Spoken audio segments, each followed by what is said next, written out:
तर नमस्कार विद्यार्थी मित्रांनो, स्वागत आहे तुमचं DMR नर्सिंग या यूट्यूब चॅनल. तर विद्यार्थी मित्रांनो, एक नवीन अपडेट घेऊन आलो आहे, जे असणार आहे महाराष्ट्र नर्सिंग काउन्सिल जे आहे म्हणजेच MNC. तर MNCमध्ये बऱ्याच विद्यार्थ्यांना एक अडचण आहे या MNCच्या संदर्भामध्ये. तर त्या अडचणी संदर्भात हा व्हिडिओ असणार आहे. तर चला व्हिडिओ स्टार्ट करू. तर पहा, सुरुवातीला तुम्हाला यामध्ये महाराष्ट्र नर्सिंग काउन्सिल या गुगलवर टाकायचं आणि महाराष्ट्र नर्सिंग काउन्सिल हे तुम्हाला टाकल्यानंतर गुगलवर तुम्हाला जे आहे तुम्हाला सुरुवातीला पहिलं जे ऑप्शन येईल महाराष्ट्र नर्सिंग काउन्सिल त्यावरच तुम्हाला क्लिक करायचं आहे. यावर क्लिक केल्यानंतर तुम्हाला डायरेक्टली जे आहे महाराष्ट्र नर्सिंग काउन्सिलची जी वेबसाईट आहे ती पूर्ण ओपन होऊन जाईल. ठीक आहे. तर तुम्हाला महत्त्वाचं म्हणजे जे सब्जेक्ट आहे आपल्या टॉपिकचा तो ऑलरेडी तुम्ही याच्यामध्ये पाहिलाच असेल थंबनेलमध्ये. तर तो असणार आहे की आपले जे महाराष्ट्र नर्सिंग काउन्सिलचं आपलं जे रजिस्ट्रेशन असतं विद्यार्थी मित्रांनो, तर ते रजिस्ट्रेशन जे असते 5 वर्षाला रिन्युअल असतं. हे सगळ्यांनाच माहिती आहे. दर 5 वर्षाला आपण रिन्युअल करत असतो. रिन्युअल एकदा आपण केल्यानंतर काय होतं, बऱ्याच जणांकडे जे पासवर्ड वगैरे असते ते पासवर्ड जो आहे तो पासवर्ड काही विद्यार्थी किंवा काही जे आहे तर विसरून जातात किंवा काही जणांना माहीत नसते. फर्स्ट टाईम जे असते पासवर्ड तोच पासवर्ड केलेला असतो. नंतर मग तो केलेल्या त्याच कॅफेमध्येच तिथेच राहून जातो, कोणी लिहून घेत नाही वगैरे. तर मग हे जे आहे पासवर्ड, तो पासवर्ड कसा घ्यायचा आपण ओळखून, तर हा अडचण बऱ्याच जणांना यायला लागली. कारण आताच लेटेस्टमध्ये आपण एक व्हिडिओ पाहिला आहे जे आपल्याच चॅनलवर आहे, जो की CNE संदर्भामधला. तर महाराष्ट्र नर्सिंग काउन्सिलने काय केलेलं आहे, CNE कंपल्सरी केलेलं आहे, ज्यामध्ये 150 पॉईंट जे आहेत ते तुम्हाला कंपल्सरी बनवावे लागतील.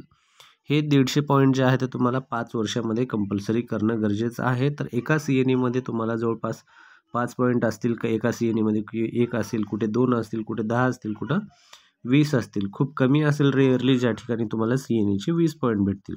तर हे तुम्हाला सर्व पॉईंट जे आहेत कलेक्ट करून असे CNE अटेंड करून तुम्हाला 150 पॉईंट कंपल्सरी करावे लागतात. ठीक आहे. तर हे CNE जे असतात हे कॉन्फरन्स असतात, ज्या ठिकाणी तुम्हाला कंटिन्यू नर्सिंग एज्युकेशन जे आहे या संदर्भामध्ये तुम्हाला शिकवलं जातं.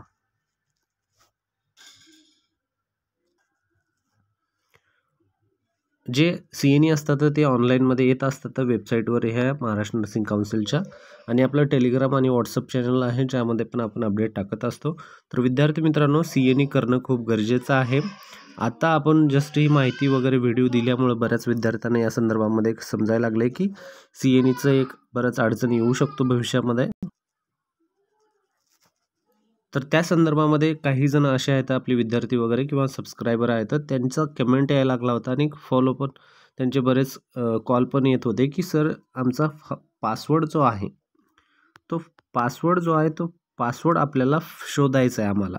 कारण आम्ही तेव्हा रजिस्ट्रेशन केलं त्यानंतर तो पासवर्ड वगैरे आमच्याकडे काही आता नाही आहे, तो पासवर्ड वगैरे तो सध्या अवेलेबल नाही आहे, विसरलेत वगैरे.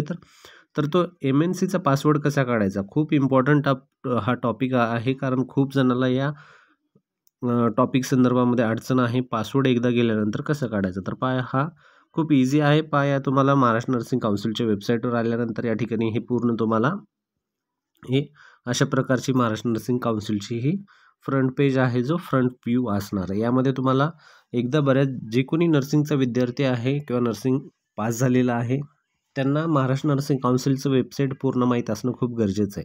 तर यामध्ये पहा, या ठिकाणी होम आहे, त्यानंतर या ठिकाणी लेटेस्ट न्यूज येतात, जे काही डाउनलोड्स आहेत अवेलेबल या ठिकाणी होतात. महाराष्ट्र नर्सिंग काउन्सिलचे कॉन्टॅक्ट्स आहेत, त्यानंतर लॉग इन आहे आणि नर्सेस इन्फॉर्मेशन या ठिकाणी आहे.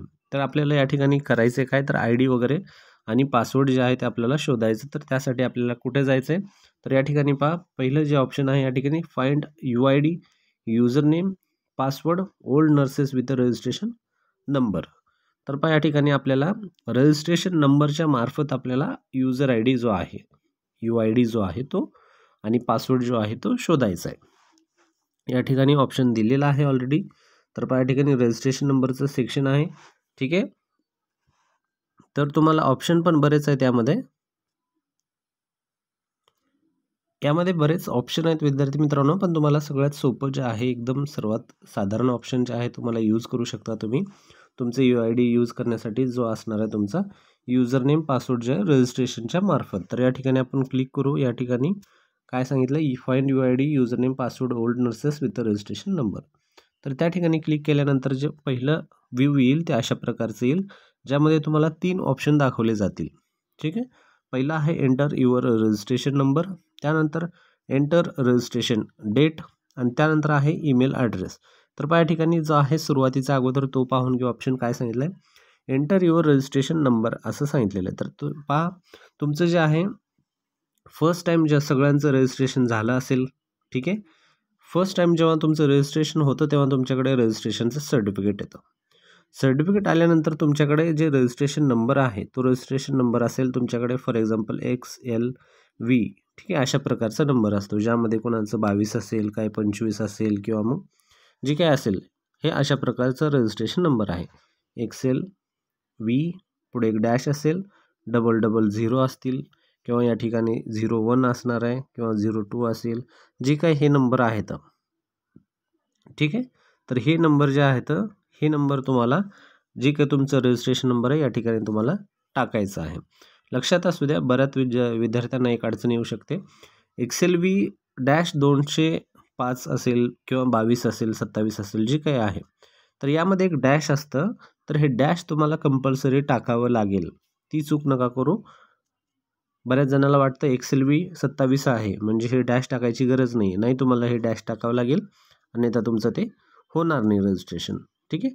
तर इथं एक्झाम्पल रजिस्ट्रेशन टाकलं, जे काय आहे तुमचं खाली एक्झाम्पलमध्ये दिलेलं पण आहे पहा.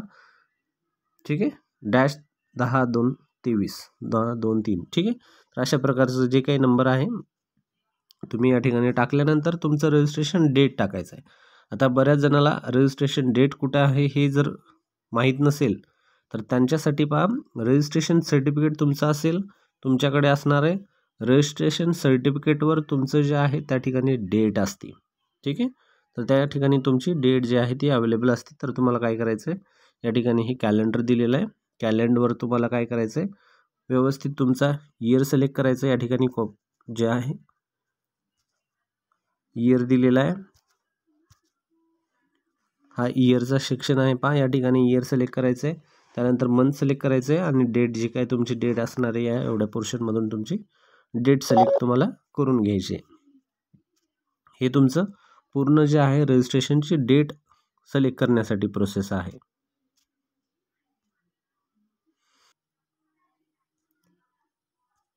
त्यानंतर विद्यार्थी मित्रांनो, तुम्ही जेव्हा इथं रजिस्ट्रेशन डेट टाकताल त्यानंतर नेक्स्ट प्रोसेस असणार आहे तुमचा ईमेल ID. जो कोणता तुमचा ईमेल ID आहे, जो तुम्ही रजिस्ट्रेशनच्या वेळेस यूज केलेला आहे किंवा मग आता असेल, तो तुमचा ईमेल ID या ठिकाणी टाकायचा आहे. ईमेल ID टाकल्यानंतर तुम्हाला काही काळामध्येच लगेच काही वेळामध्ये तुमचा जो आहे ईमेल IDवर एक तुम्हाला ईमेल येऊन जाईल. ठीक आहे. तो ईमेलवर तुमचा जो आहे नवीन युजर ID आणि पासवर्ड जनरेट करण्यासाठी प्रोसेस त्या ठिकाणी असेल.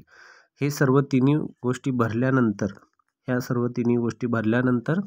जे आहे तुम्हाला हे पोर्शन सबमिट करायचं आहे. हे भरलेला डाटा जो कोणता असेल हा सबमिट केल्यानंतर तुम्हाला ईमेल लगेच येईल. ईमेल आल्यानंतर तुम्ही काय करायचं आहे, ईमेलवर जाऊन परत या ठिकाणी रजिस्ट्रेशनवर यायचं आहे आणि तुम्ही जे आहे रिन्युअलवर वगैरे करू शकता. ठीक आहे, टाकून. ठीक आहे. तर ही अशा प्रकारची सोपी पद्धत आहे. व्हिडिओ जर आवडला असेल तर नक्कीच व्हिडिओला लाईक करा, चॅनलला सबस्क्राईब करा. असे अपडेट जे आहेत आपल्या DMR नर्सिंग या यूट्यूब चॅनलवर आपण डेली टाकण्याचा प्रयत्न करत असतो. तर बऱ्याच विद्यार्थ्यांचा हा अडचण होतं, त्यामुळं हे आपण टॉपिक निवडला होता. या संदर्भात महाराष्ट्र नर्सिंग काउन्सिलच्या आणखीन कोणता जर या टॉपिकच्या संदर्भामध्ये तर तुम्हाला काही अडचण असेल तर तुम्ही व्हिडिओ बनवण्यासाठी आपल्याला कॉमेंट वगैरे करू शकता. CNE असेल किंवा कोणताही विषय असेल त्यावर, तर आपण नक्की त्यावर व्हिडिओ बनवण्याचा प्रयत्न करू. हा आवडला असेल तर नक्कीच तुमचा प्रतिसाद द्या आणि जे कोणाला त्याचा ID आणि पासवर्ड सापडत नसेल तर त्यांना शेअर करा, जेणेकरून त्यांचा जो हा अडचण आहे तो सॉल्व्ह होईल. तर मित्रांनो, धन्यवाद. भेटूया पुढच्या व्हिडिओमध्ये.